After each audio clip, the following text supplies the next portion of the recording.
everyone, welcome back to the Test Talks YouTube channel and podcast. I'm here with my boy Shaz and we are actually face to face. We're in Wales, we're in your office in Newport, lovely place. Yeah, really good Turkish food, that's about it. So, in today's video, we have these intelligent change, very nice beige colored hipster daily mindful affirmations, right? So, we're gonna pick some and we're gonna discuss.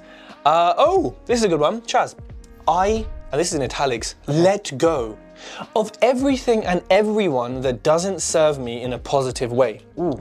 Have you had to let go of someone from your childhood friend, you know, back in the 50s? Have you had to let go of any family, anyone who kind of was not serving you in a positive way? Yes, but it's not been easy. So that is an affirmation I can get on board with, because I guess as you grow, as you change your circles, your mindset, you talk a different language with some people, they just don't understand, which is absolutely fine. You do have to, I wouldn't say let go, but I think perhaps limit your contact or limit your energy to different people. So I've definitely done that, but it's not been easy. It's not, I guess, what would you say in a positive way? What does that mean? That you let them down gently? No, I think it doesn't serve you in a positive way. So someone who isn't giving you something that is, you have people who are negative drains, you have people who are kind of not doing anything, but that can be harmful, and you have people who are positive. And like, I think some people get confused with like, oh, does that mean I have to let go of all my like school friends or my non-entrepreneur friends? And it's like, no, yes, if they are not serving you, but they, don't have to get what you're doing. They don't have to understand, but as long as they understand why you are doing it, not what you're doing, how you're doing, but as long as they understand that you're doing it, it's your thing, you want to do it, cool. That, I think, for me is a really important distinction between someone who's positive, not doing much, and who is negative. So I think what I tend to do now is, if I'm with my kind of OG friends, as it were, I just don't talk about business because they don't understand. So I'm like, rather than bring it up and then have a conversation, it's best not talk about it. Let's just talk about football instead. I agree. Now the next one, as I breathe slowly and deeply, I feel more relaxed and energized. Do you find that? You actually spoke in italics. Energized. I do. I think that what I would get from that is being intentional with your breathing, or with your thoughts, or with your actions, your energy. So yeah, it's all good and well saying I am a very calm person, but actually when you're thoughtful, when you say in your head, I'm gonna count to 10 and breathe, that is something different to just counting to 10 and breathing 10. Like, yeah, I think something I can work on, definitely. I'm not a very zen person, I'm not a very stoic person. I mean, when a BDM is being annoying, when a lender's being annoying most of the time. When clients are being annoying. Yeah, pesky clients. Do you ever stop and take a deep breath before replying? Do you ever try and bridge a gap using breath? Yeah, not with breath. So, I am very emotional in the moment. But I've learned with clients, obviously, you've got to be professional. So I'll use Joe in the office, or I'll have people say, listen, this is what I want to say. Do you want to just filter through and just let me know how to say what I'm going to say? I've been a lot better with that. I used to be really blunt. I still am pretty blunt, but not as bad. But in personal life, yeah, I'll absorb, I'll react in my head, but then after a minute or two, it's gone. The problem is not a problem anymore.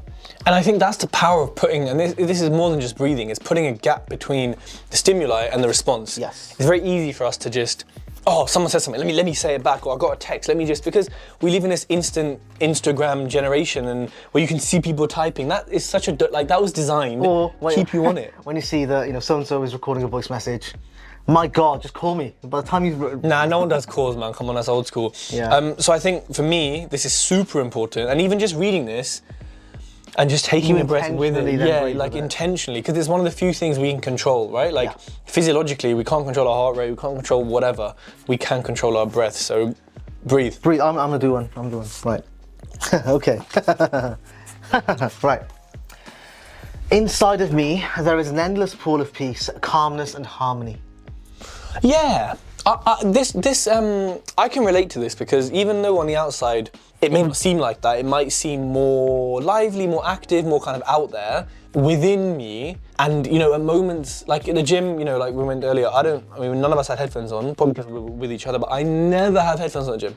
Like, I like to sometimes just sit with just ambient noise, to enjoy that kind of pool of peace, you know what I mean? Because it's so easy to get caught up in outside noises, outside things.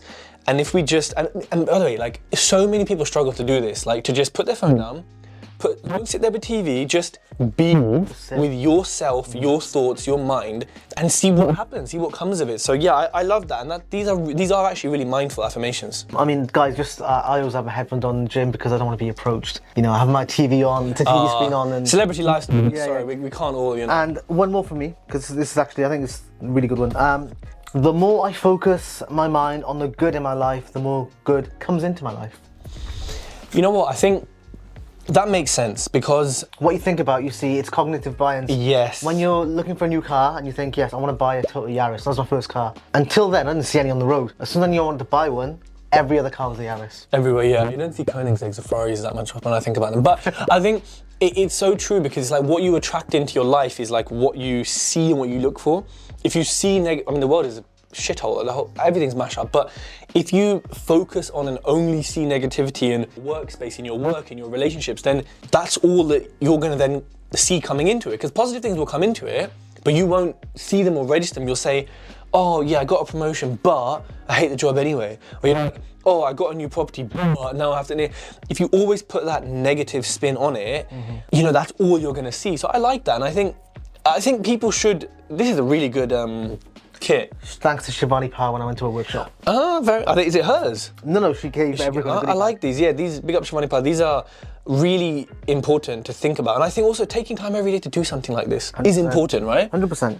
Let's see what lottery. Thanks for putting the ones you picked back into the box. By also, the way. whilst we're on that, you know, when you mentioned about people kind of saying a but and a negative spin on it, I also think instead of being negative, sometimes people use qualifiers. So yes, I got the promotion, but it's because you know, because of this happened, as opposed to owning their success or victory or the good thing. Yes. You have to own it. You deserve it. You know, after a while, you got to realise it's not a fluke. You deserve what you're getting. Yeah. Next, I like this one.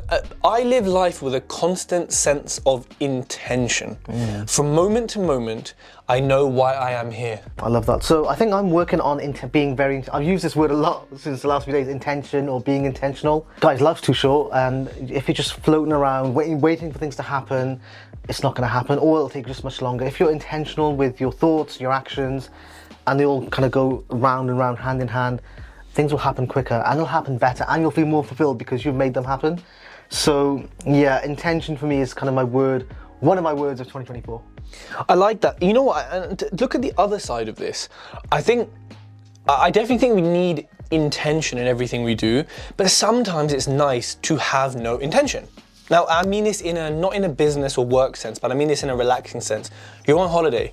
And I suppose you could say, oh, your intention is to be present. Okay, fine. But I look at this as, okay, my intention today is I've got to do 6 calls. I've got to work on this design, build this website. I've got all these things to do, got a mentoring call, whatever. And there is an intention in all those things. But at the same time, I think it's nice sometimes to just sit there with no intention, to be almost aimless and just be, you know, but then I know that is also an intention, but I think you have to also just not be like, oh, why am I doing this? Sometimes just chill, man. You know? Chill, but know your purpose. You know what is your aim, short term, long term. And I think on that note, this one is quite interesting. So my life is about a journey, not a destination. I enjoy and make the best of every step of the way. I think a lot of this these are very good. Yes, people say, you know, forget about the end goal, or have the end goal, but actually enjoy every step on the way. And I get it.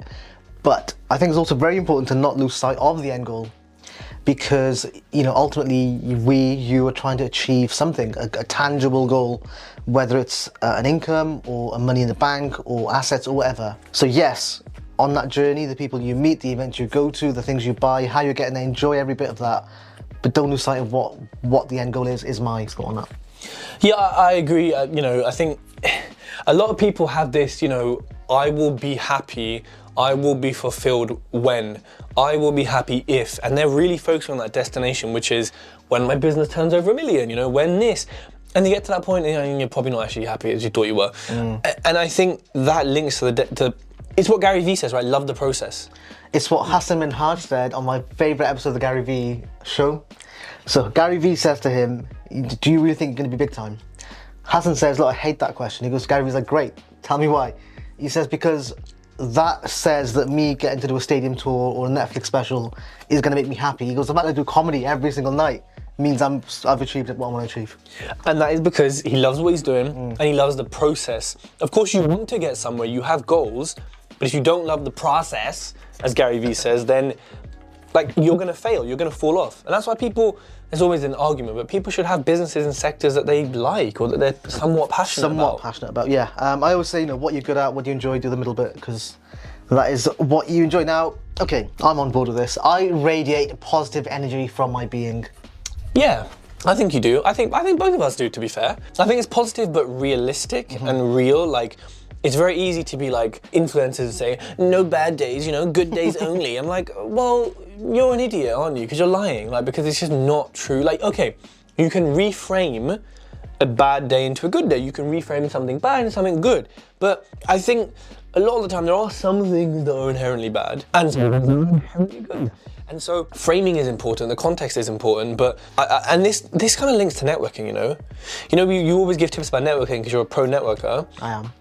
I think at a networking event, if you radiate negativity, if you radiate some sort of vibe that isn't a vibe, people can tell, guys, energy is a real thing, and you've got to be open, warm, you've got to make people feel accommodated and welcome to speak to you. I remember I was speaking to Kush, I forget to say it right, Kush Birdi, the solicitor.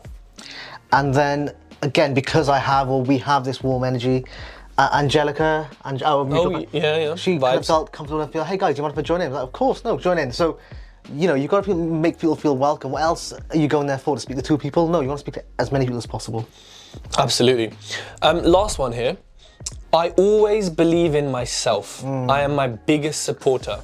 In the words of Childish Gambino, if I don't believe in myself, who the hell else will, right? Easier said than done though, because we are our own worst critics. But end of the day, look, if you don't believe in what you're doing or why you're doing it or the results you're going to get, ultimately, why should someone else? Why should your clients, your customers, your stakeholders believe in you because you don't believe in yourself? It's true, and it's like there's a famous song, I can't remember who said it, but it's like the greatest love of all is Whitney. Whitney. Wow, Whitney. What a movie! Listen, Whitney's a queen. Whitney. Forget like she's no Ariana. Oh my god, Ariana makes 3 songs and then she just pisses off. Like, I love Ariana. She's an album artist though, isn't she? When's her latest album? Yeah, anyway. Trash. Don't compare Ariana to Whitney. Hey, guys, in the comments, leave some hate for him, please. Okay. Go on his Instagram, send him some angry DMs. Whitney Houston! Lord, the greatest love of all is the one I found within, You can't love someone else if you can't love yourself. And so, it's great to be supporters of other people and great to push other people, but how are you going to do anything in life, I mean anything, if you don't believe in your own source? If you don't look in the mirror every morning and say, damn, if you don't look at your shit you're doing and say, yes, come on, keep doing this. If you haven't got that, I think it's very difficult for someone else to deeply motivate you because, you haven't got that base level of self-love and self-motivation to take in someone else saying it. Like someone at the gym could say, yeah, go on, do more reps, lift more reps. But you've seen those people like you today who didn't have the belief in themselves, who just would stop early. But the person watching you can clearly see by your tempo and your face that you can do 2 more, but you don't have the belief in yourself. So you can't take that in. Yeah, I think life and all that is a transfer of energy. So if your energy is low because of lack of self-belief, it's going to bounce back from other people onto you. Okay, I listen more than I speak. This is a bonus one, isn't it? Okay. So I listen more than I speak. I think let you fill this one first. I think listening is really important, and especially in sales. I think it's really important because I was giving one of my team for my mentoring business kind of feedback on their sales, and you can guess who it was. They weren't listening to the person enough. They weren't asking enough questions. Why are you interested in this? Why Tej? Why are we on this call? What have you done before? I think it's so important, particularly in sales, and your boy Daniel G will say this. In order to, I'm taking this down my tangent, but in order to sell to someone, you have to know what they want, what their issues are, what their pain points are. In order to negotiate, you need to know what they're saying, but also what they're not saying and how they're saying it. So I think listening is so important, and also it's powerful because when you speak, you give a lot away. Or if you're trying to negotiate and you're not trying to give a lot away, you have to be super careful. When you listen, when you ask a right question, you're actively just listening. I think it's a lot harder to fuck up. Absolutely. I think a couple of points. So I think by listening, ultimately you are better placed to create a win-win outcome. whether it's a sale or any kind of negotiation, you want it to be win-win. You're not trying to get one over, even if you're trying to get your friends to go to a specific restaurant. Listen to what they want, get your point across, but you listen first. And yeah, in terms of sales, listen. What does the potential client want? Fill that need, fill that gap. But also, I think on the flip side, some people do speak more than they listen, but that's because you've got consumers and you've got creators. So at that positioning, there might be a creator or someone who's giving out value, so therefore you listen. But you'll find those people are actually open to listen to new ideas, and you think, because they always want to develop and get bigger and bigger and bigger. I think if we were to link this to networking, maybe just because of our audiences, if you go into a networking room, networking event, and let's say you are confident, you want to speak, and you want to tell everyone what you do because you're so excited, amazing. Still, listen to what other people are saying. What are they doing? How can you link your service, your business, your proposition to what they do? Is there a potential for collaboration? Work on that as opposed to, I've got this great new business, I'm going to tell everyone about it, here's my business card. And people, look, we're going to ask you one favor at the end of this video and podcast. Get this link, right? Hit copy, hit the 3 dots on YouTube, hit the share, and send it to at least one friend and one enemy. How about that, people? Share it with your people. Do it now, do it now, do it now.